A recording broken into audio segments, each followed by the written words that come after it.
բան մեջ է։ Եթե ուզում ենք տեսնել իրավական գործընթաց, ապա պետք է կրկնվեմ, նախկինում ասած խոսքերը պետք է ասեմ, որ անհրաժեշտ է, որպեսզի դատավորը ունենա անձնական խիզախություն, որովհետև վստահ եմ ցանկացած դատավոր ունի բավարար իրավական գիտելիքներ գնահատելու այս գործի սնանկ լինելը։ Իսկ ինչ վերաբերվում է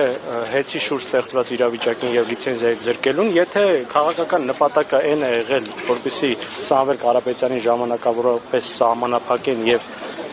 լիցենզիայից զրկելուց հետո բաց թողեն, ապա հնարավոր է նաև խափանման միջոցը փոխվի։ Սակայն կարծում եմ ավելի հեռահար նպատակ ունեն։ Որն է։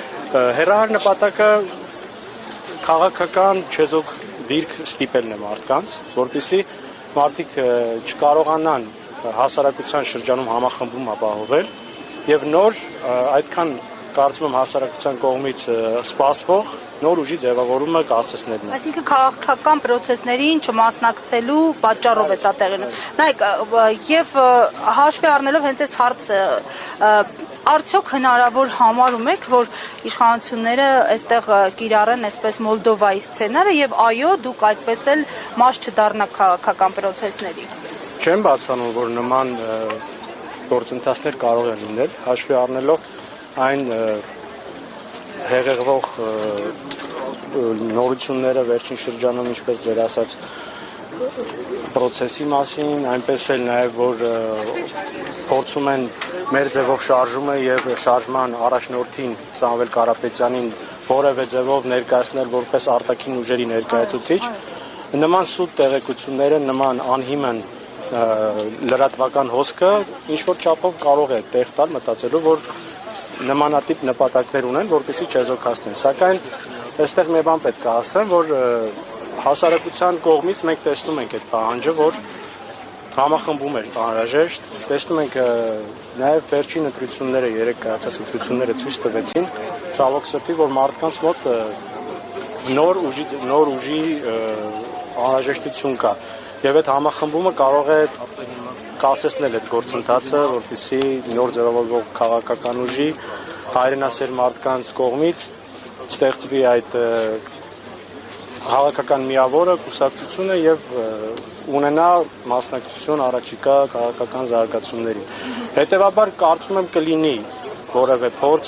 այնպես անել, որպեսզի այդպես ընտրությունների մասնակցությունը չեզոքացվի, բայց ունենք միակ պլանը մեր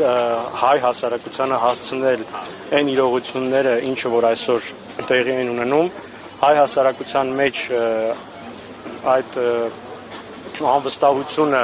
ընտրությունների նկատմամբ կոտրենք, ճիշտ է, մենք էլ այնպես չի, որ մտածում ենք, որ ընտրությունները միանշանակ առանց խախտումների են կատարվում եւ որևէ վարչական ռեսուրս կամ այլ տիպի հանցավոր իրողություններ չեն լինում, բայց ամեն քաղաքացի պետք է հասկանա իր ձայնի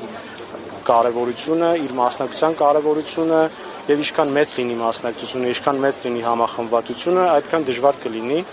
չեզոքացնել որևէ քաղաքական ուժի, որը որ իրականում ուզում է հայանպաստ գործունեություն ծավալել։ Օրինակ Նիկոլ Փաշինյանն ազգային ժողովի ամբիոնից հայտարարել է, որ խորհրդարանում չպետք է լինեն որևէ ընդդիմադիր ուժեր։ Սա ուղիղ սպառնալիք չէ։ Անկեղծ ասած, հենց նման հայտարարություն չեմ լսել, որ ասել է որևէ ընդդիմադիր ուժ չպիտի լինի,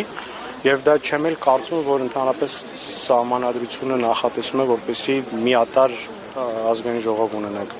Ծանոթ չեմ հայտարարությանը, չէի ցանկանա մեկնաբանել։ Շնորհակալություն։